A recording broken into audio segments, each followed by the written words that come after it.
I added sketchy gas station pills to the most unhinged Minecraft mod. But yeah, I added just a bunch of random stuff in this update, so no real theme on this one. Firstly, there are a bunch of random tunnels underground.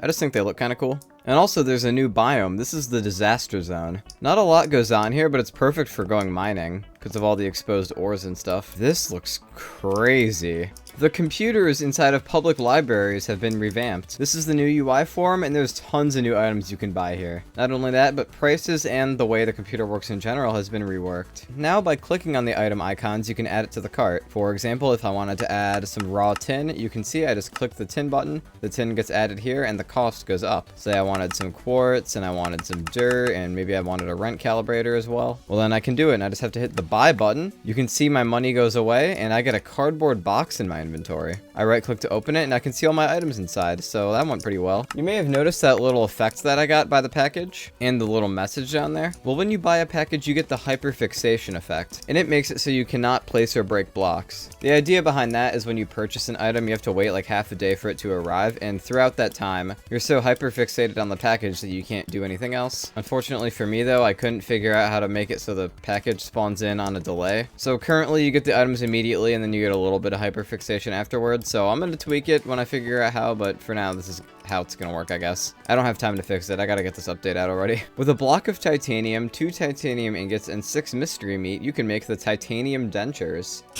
You can see we have a spider here, and essentially the way it works, if you hit something with it, it kills it immediately, but you take damage equal to how much health that the creature originally had. Worth noting, it does not work on mobs with more than 50 health, so it won't work on bosses or really like high health enemies. The next new weapon is the Diesel Sword. It may not look like much right now, but trust me, there's a lot to it. It's part of the Diesel set, so it goes along with the chainsaw and Diesel drill. Now currently the sword does nothing on its own. When you hold it, you can't break blocks and you cannot attack things. But if you put diesel into a diesel funnel and then you put the sword inside as well, you can see it lights on fire. Alright, so as long as the diesel sword is in your inventory, it will lose diesel, and once it runs out, it cannot work anymore.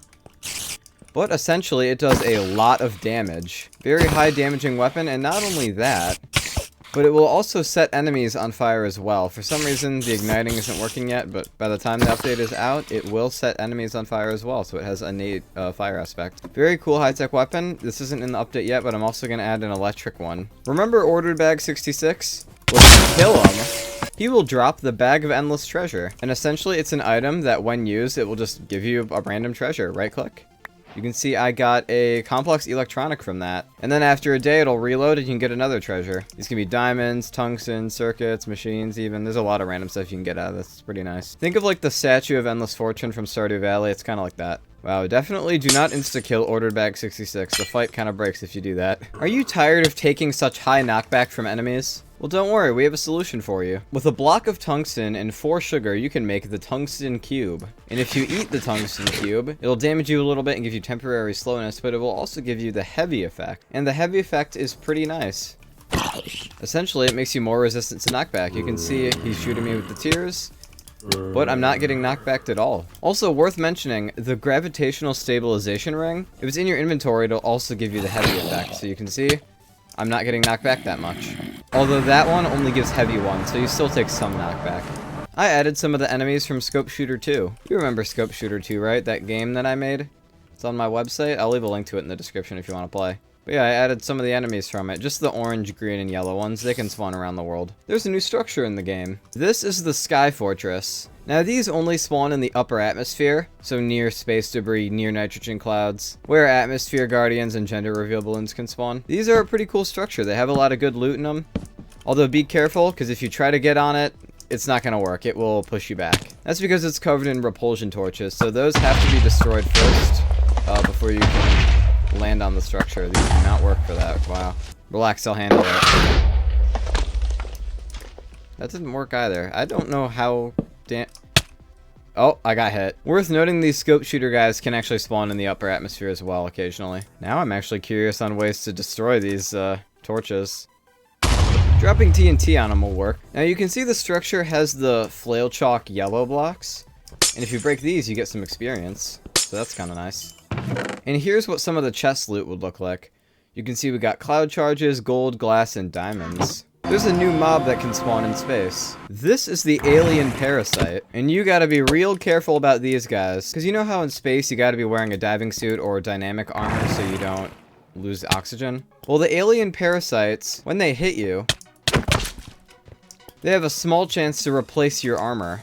And you can see now my helmet is off, so I'm gonna die here. And when you have an alien parasite, they will permanently give you Bruise 3 and Hunger 2. And you can see they can replace any part of armor, and when they do, they cannot be taken off. Curse of Binding. And they got Unbreaking, so the chances of them falling off by, like, breaking is pretty slim. Although, don't worry, there is hope. With coal dust, sulfur, tiny aluminum dust, redstone, and salt, you can make Parasite be gone. And this is a handy-dandy little tool. Just spray it on yourself, and the parasite came right off. So yeah, I highly recommend bringing that with you to space so you don't get screwed. I added tornadoes to Minecraft. Every single tick, there's a small chance for a tornado to spawn. When it happens, you'll get a little message, there's a tornado nearby, and a tornado siren will go off. And then at this point, around you, within like an 80 block radius, there should be a tornado somewhere.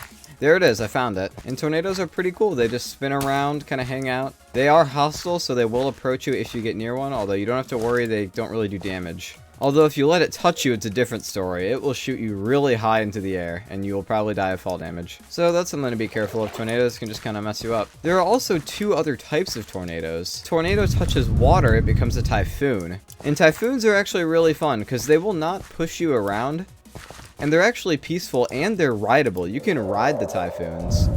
So these are a nice flying mount. You can see they can go up with the spacebar and down with control. And not only that, but typhoons are really effective in water specifically. You can see if I fly over here, go into the water, and I will move really fast in the water with a typhoon. The other side of that coin is if a tornado touches fire, in which case it becomes a fire whirl. And fire whirls are dangerous. They will still knock you around if you hit one. Oh, you know what happened? Fire whirls despawn if they touch water. But fire whirls will light you on fire if you hit them. If I'm standing right here, boom, shoots you in the air and it lights you on fire. And not only that, but it also places fire if it touches the ground, so keep that in mind. Very dangerous. When exploring random structures underground, you might find rhino pills, or sketchy pills, or unknown pills. There's 3 variants of them, but they all do the same thing. And these act the same as normal pills, so you can like put them in the pill popper and stuff to use them. But yeah, these pills are pretty simple. Notice how the difficulty is normal mode right now. Well, I take the pill. And now not only does it give me a random effect, in this case it gave me Bruise 4, that's terrible, but it also increased the difficulty. We're on hard mode now. So yeah, taking this pill makes the game harder and it has side effects, that's all. Something special happens though if you take it while you're on hard mode. If you do, let's just say the game gets way harder. If you take the pill while it's on hard mode, you will permanently be stuck on half a heart. You'll have all these terrible effects, and I'm pretty sure if you die, you like don't respawn. Yeah, if you die, your world is over. It's hardcore mode.